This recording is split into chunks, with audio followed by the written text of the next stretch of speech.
Hi friends, మన ఛానల్కి subscribe కాని వాళ్ళు సబ్స్క్రైబ్ బటన్ని క్లిక్ చేయండి. అలాగే మరిన్ని లేటెస్ట్ రెసిపీస్ కోసం పక్కనే ఉన్న బెల్ బటన్ని క్లిక్ చేయండి. నమస్తే, టేస్టీ వంటలకి స్వాగతం. ఇవాళ టేస్టీ వంటలలో ములక్కాడ నిల్వ పచ్చడి లేదా డ్రమ్ స్టిక్ పికిల్ ఎలా ప్రిపేర్ చేసుకోవాలో నేర్చుకుందాం. సరే, మరి దీనికి కావాల్సిన పదార్థాలు ఏంటో చూసేద్దామా.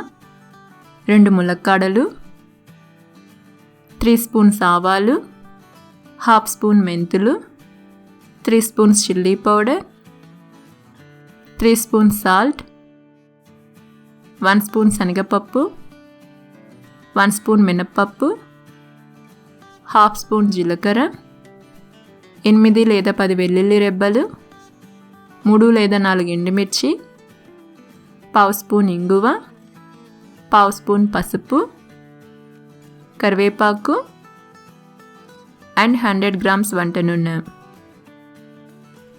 ఇప్పుడు ములక్కాడ నిల్వ పచ్చడి తయారీ విధానం చూద్దాం.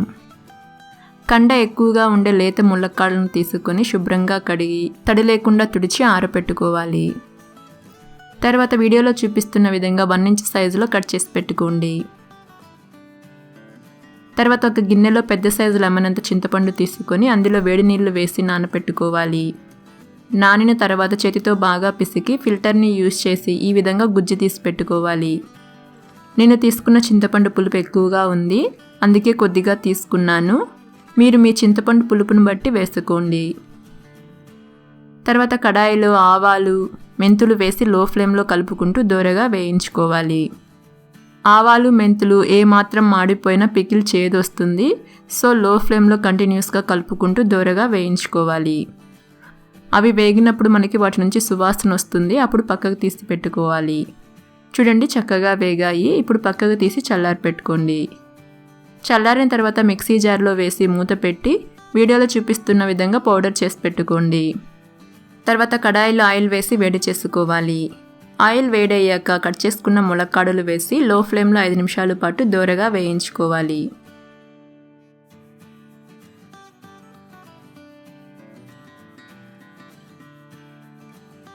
చూడండి, ఈ విధంగా ములక్కాడలు లైట్గా వేగితే సరిపోతాయి. ఇప్పుడు వీటిని పక్కకు తీసి పెట్టుకోండి.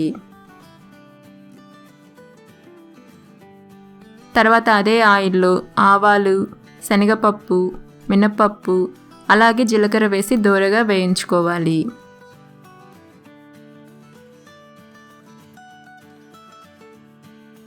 చూడండి, పోపు దినుసులు వేగాయి. ఇప్పుడు వెల్లుల్లి రెబ్బలు వేసి కాసేపు వేయించుకొని ఎండుమిర్చి, ఇంగువ, కరివేపాకు వేసి దోరగా వేయించుకోవాలి.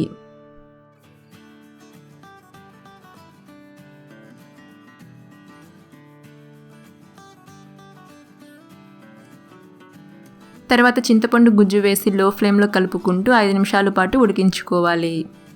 చింతపండు గుజ్జులో వాటర్ అంతా ఇంకిపోయి దగ్గర పడే వరకు కంటిన్యూస్గా కలుపుకుంటూ ఉడికించుకోవాలి. చూడండి, చింతపండు గుజ్జు దగ్గర పడింది. ఇప్పుడు స్టవ్ ఆఫ్ చేసి మిశ్రమాన్ని చల్లారి పెట్టుకోండి. ఇది చల్లారే లోపు మిక్సింగ్ బౌల్లో చిల్లీ పౌడర్, సాల్ట్, ముందుగా మిక్సీ పట్టుకున్న ఆవాలు, మెంతు పొడి వేసి కలుపుకోవాలి.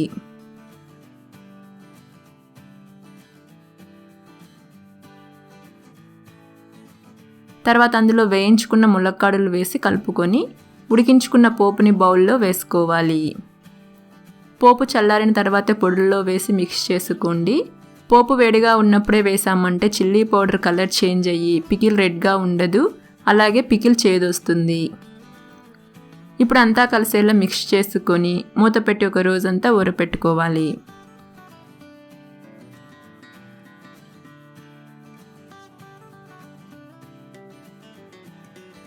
ఒక రోజు తర్వాత చూడండి, ఆయిల్ అంతా పైకి వచ్చి పికిల్ చక్కగా ఊరింది. ఈ టైంలో టేస్ట్ చూసి సరిపోకుంటే సాల్ట్, చిల్లీ పౌడర్ వేసుకోవచ్చు. అలాగే ఆయిల్ సరిపోకపోయినా కొద్దిగా ఆయిల్ని కడాయిలో వేసి కాచి చల్లారిన తర్వాత మిశ్రమంలో వేసి కలుపుకోండి. ఈ పికిల్ చాలా టేస్టీగా ఉంటుంది. ఇది 1 మంత్ వరకు నిల్వ ఉంటుందండి. దీనిని వేడివేడి అన్నంలో కలుపుకొని తిన్నామంటే చాలా చాలా టేస్టీగా ఉంటుంది. అంతే, ములక్కాడ నిల్వ పచ్చడి లేదా డ్రమ్ స్టిక్ పికిల్ రెడీ అయింది. మీరు కూడా ఈ రెసిపీని ఒకసారి ట్రై చేసి మీ వాల్యుబుల్ ఫీడ్బ్యాక్ని కింద కమెంట్ బాక్స్లో కమెంట్ చేయండి.